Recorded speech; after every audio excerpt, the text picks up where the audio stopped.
The man had just bought a $2 bottle of ice-cold Coke. Turning around, he saw students drinking tap water. You know they got sodas in the store. Water's free. The man felt a pang of guilt, because these children all came from poor families. They had to wake up at 5 a.m. every day to do farm work, then walk miles to school. So he made up his mind to train these children to become the best athletes in California. This man's name was White, the most hot-tempered football coach in North America. After losing a game once, he threw something in anger and injured a student who was sneering. His long-term use of violent teaching methods had ruined White's reputation.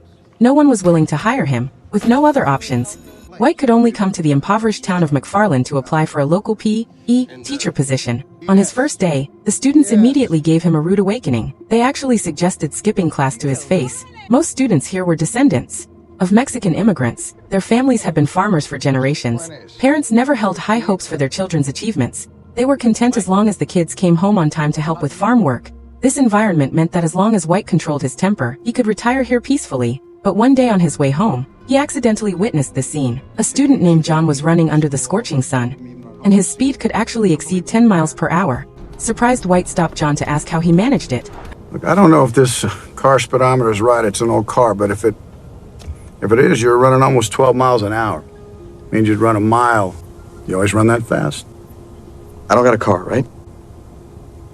But this casual conversation sparked an idea in White. Excited, White found the principal and proposed a school cross-country running team. The principal initially objected, but White mentioned that the champion team could win prize money.